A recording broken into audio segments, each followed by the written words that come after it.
Hey guys, welcome back to our channel. Guys, మన channel cricket సంబంధించిన ప్రతి చిన్న అప్డేట్ మన ఛానల్ రెగ్యులర్ వస్తుంటాయి. ఇంకా మన ఛానల్ ని సబ్స్క్రైబ్ చేసుకోకపోతే గైస్ వెంటనే సబ్స్క్రైబ్ చేసుకోండి అండ్ పక్కన ఉన్న బెల్ ని యాక్టివేట్ చేసుకోండి.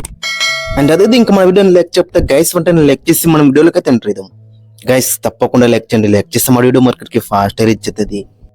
ఇక ఇండియా వర్సెస్ ఇంగ్లాండ్ డే 3లో ఏం జరిగింది, మరి ఎవరిది పై చేయి, మరి ఎవరికి ఎక్కువ ఛాన్స్ ఉంది గెలవడానికి అనేది మనం ఈ వీడియోలో అయితే చూద్దాం. 5 minutes లో మనం అయితే కంప్లీట్ చేద్దాం. ఫ్రెండ్స్ తప్పకుండా చివరికి చూసేందుకైతే ప్రయత్నించాలి. అండ్ వీడియోలోకి వెళ్ళే ముందు ఒక చిన్న లైక్ అయితే తీసుకోండి. ఇక అక్కడ మెయిన్గా చూసుకుంటే క్యాచెస్ విన్ మ్యాచెస్ అని ఊరికే క్రికెట్ కి ట్యాగులు అయితే రాలేదు. సో అదే నిజమైందని చెప్పుకోవచ్చు. బెన్ డకెట్ది 15 పైన డ్రాప్ చేసిండు, అతను 62 రన్స్ స్కోర్ చేసిండు. ఓలీపోప్ 62 పైన డ్రాప్ చేసిండు, అతను 106 రన్స్ స్కోర్ చేసిండు. అండ్ అక్కడ బ్రూక్ కి 3 ఛాన్సెస్ తెచ్చిలని చెప్పుకోవచ్చు. 0 పైన అవుట్ అయిండు, అది నో బాల్. 46 పైన అవుట్ అయిండు, క్యాచ్ డ్రాప్. 82 పైన క్యాచ్ డ్రాప్. 99 అయితే కొట్టిండు. ఎండ్ ఆఫ్ ది డే చూసుకుంటే ఇవన్నీ క్యాచెస్ గిట్ట వాడితే మనోళ్ళు ఇప్పుడు చూసుకుంటే కమాండింగ్ ప్లేస్ లో ఉండేవాళ్ళు అండ్ మ్యాచ్ కూడా గెలిచేవాళ్ళు. బట్ ఇన్ని ఛాన్సెస్ ఇస్తే చాలా చాలా కష్టం అని చెప్పుకోవచ్చు ఏ టీంకైనా అని. సో అదే జరిగింది. టూ మచ్ డిసప్పాయింట్మెంట్ ఫీలింగ్ అయితే కనబడుతుంది. ఆన్ ఫీల్డ్ కానీ క్యాచింగ్ కానీ ప్రతి ఒక్కటి కానీ ఫీల్డింగ్ విషయానికి వస్తే ఆర్డినరీగా మనకైతే కనబడుతుంది. చాలా చాలా ఆర్డినరీగా కనబడుతుంది. టెస్ట్ మ్యాచ్ లో ఇలాంటి క్యాచెస్ మిస్ చేస్తే చాలా చాలా కష్టం అని చెప్పుకోవచ్చు. చూసినాగా లాస్ట్ డే ఏం జరిగిందో. సో చూడాలి మరి ఏ విధంగా ముందుకెళ్తారని ఇంట్రెస్టింగ్ కనబడుతుంది. ప్రస్తుతానికి చూసుకుంటే 98+ రన్స్ లీడ్లో అయితే ఉన్నారు. 2 వికెట్లు అయితే ఓడిపోయారు. జైస్వాల్ 4 రన్స్ అవుట్ అయిండు. బట్ తర్వాత వచ్చిన సాయి సుదర్శన్ 30 కొట్టిండు, అతను అవుట్ అయిండు స్టోక్స్ బౌలింగ్ లో. కేఎల్ రాహుల్ క్రేజ్ లో అయితే ఉన్నాడు, మంచిగా ఆడుతున్నాడు, మంచి మంచి షాట్స్ కొడుతున్నాడు, మంచి డిఫెన్సివ్ సిస్టమ్ ఉంది తన దగ్గర. అండ్ శుభ్మన్ గిల్ కూడా ఒక 4 కొట్టిండు. సో అతను క్రేజ్ లో అయితే ఉన్నారు. మెయిన్ ఈ మ్యాచ్ గెలవాలంటే వీళ్ళిద్దరైతే తీసుకువెళ్ళాలి ముందుకి.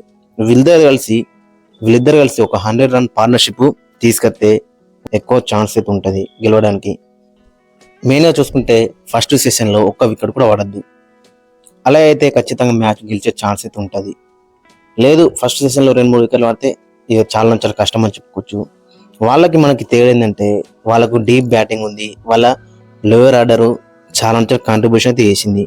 అక్కడ చూసుకుంటే జెమ్మీ స్మిత్ 40 కొట్టిండు, క్రిస్ వోక్స్ 40 కొట్టిండు, బ్రైడన్ కార్డ్స్ 22, టంగ్ 11. ఇవన్నీ కలిపితే దాదాపు 100 రన్స్ అయితే అవుతాయి. బట్ మనలో చూసుకుంటే ఫస్ట్ ఇన్నింగ్స్ లో మొత్తం కొలప్స్ 40 రన్స్కే దాదాపు 7 వికెట్స్ అయితే ఓడిపోయారు. సో అక్కడ ఇక్కడ తేడా ఏంటంటే ఇదే అని చెప్పుకోవచ్చు. ఇక బౌలింగ్ లో చూసుకుంటే బుమ్రా ఒక్కడే ఒంటరి పోరాటం చేస్తున్నాడు ప్రతి మ్యాచ్ లో కూడా. బీజీటీలో చూసినాం, ఇక్కడ కూడా చూస్తున్నాం. బుమ్రా 3 మ్యాచ్లు అయితే ఆడతాడు. ఆ 3 మ్యాచ్లు ఆడిన మ్యాచ్లు గెలిస్తే బెటర్ అయితే ఉంటుంది. సో ఆ విధంగా అయితే మనకైతే ఆడుతుంది. 5 వికెట్లు తీసిండు ఈజీగానే. సో కాబట్టి బుమ్రా ఆడే మ్యాచ్లు గెలిస్తే బెటర్ అయితే ఉంటుంది. మరి బుమ్రాకి సపోర్టింగ్ బౌలర్ ఎవరు కనబడతలేరు మనకి. మరి ఆస్ట్రేలియా లెన్స్ అయితే ఇక్కడికి పట్టుకొచ్చిండు, 3 వికెట్లు తీసిండు. బట్ ఆ 3 వికెట్లు కూడా ఏదో మంచి డెలివరీకి అయితే వచ్చిందంటే కాదు. ఓలీపాపు బ్యాట్ షాట్ అవుట్ పోయి అతను అవుట్ అయిండు. హరి బ్రూక్ అతను అవుట్ అయిండు, పెద్ద షాట్ అవుట్ పోయి. అండ్ జెమ్మీ స్మిత్ కూడా షార్ట్ బాల్ కి అవుట్ అయిండు. సో ఈ 3 వికెట్లు వచ్చినాయి. బట్ 3 వికెట్లు కూడా ఏదో మంచి డెలివరీకి వచ్చినట్టయితే మనకైతే కనబడలేదు. అండ్ దట్టు రన్స్ చూసుకుంటే ఓవర్ కి 6.4 రన్స్ అయితే ఇచ్చిండు. ఇవాళ రేపు ఇది T20లో ఎక్కువ రన్సే, ODIs లో ఎక్కువ రన్సే, ఇంకా టెస్ట్ లో ఇంకా ఎక్కువ రన్స్ అని చెప్పుకోవచ్చు. సో ఆ విధంగా అయితే మనకైతే కనబడేది. 20 ఓవర్ వేసి 128 రన్లు అయితే ఇచ్చిండు. టూ మచ్ రన్స్ అయితే లీక్ వేస్తున్నాడు ఒక ఎండ్ లో బుమ్రా ప్రెజర్ పెడితే మిగతా ఎండ్ లో టూ మనీ రన్స్ అయితే వెళ్తున్నాయని చెప్పుకోవచ్చు. ఇక మహమ్మద్ సిరాజ్ కూడా 27 ఓవర్స్ వేసిండు, 122 రన్స్ అయితే ఇచ్చిండు, 4.5 ఎకరంతో. ప్రసిద్ధి కృష్ణతో పోలిస్తే కొంచెం బెటర్ అని చెప్పుకోవచ్చు. ఇతను కూడా 2 క్రూషల్ వికెట్లు అయితే తీసిండు. Ben Stokes and Brydon Carse wicket అయితే తీసిండు. బట్ ఓవరాల్ చూసుకుంటే ఇద్దరు కూడా 2 many రన్స్ అయితే లీక్ చేస్తున్నారు. మరి చూడాలి మరి సెకండ్ ఇన్నింగ్స్ లో వీళ్ళు ఏ విధంగా ఇంప్రూవ్ చేసుకుంటారని ఇంట్రెస్టింగ్ కనబడుతుంది. మెయిన్ గా చూసుకుంటే బౌలింగ్ కోచ్ కొంచెం వీళ్ళకైతే మంచిగా చెప్పాల్సిన అవసరం అయితే మనకైతే కనబడుతుంది. ఇక ఓవరాల్ చూసుకుంటే ఈ మ్యాచ్ గెలవాలంటే ఖచ్చితంగా ఫస్ట్ సెషన్ లో ఒక్క వికెట్ కూడా పడద్దు. శుభ్మన్ గిల్ అండ్ కేఎల్ రాహుల్ దగ్గర నుంచి ఒక 100 రన్ పార్ట్నర్షిప్ అయితే వస్తే బెటర్ అయితే ఉంటుంది. ఇక ఓవరాల్ చూసుకుంటే 2 టీంలు గెలవచ్చు, లేదా మ్యాచ్ కూడా డ్రా అయ్యే ఛాన్స్ కూడా కనబడుతుంది. మొత్తం 3 పాసిబిలిటీస్ అయితే కనబడుతున్నాయి. ఫ్రెండ్స్ మరి మీకు ఒపీనియన్ కింద కామెంట్స్ అయితే మెన్షన్ చేయండి. ఈ మ్యాచ్ గురించి మీరేమనుకుంటున్నారు?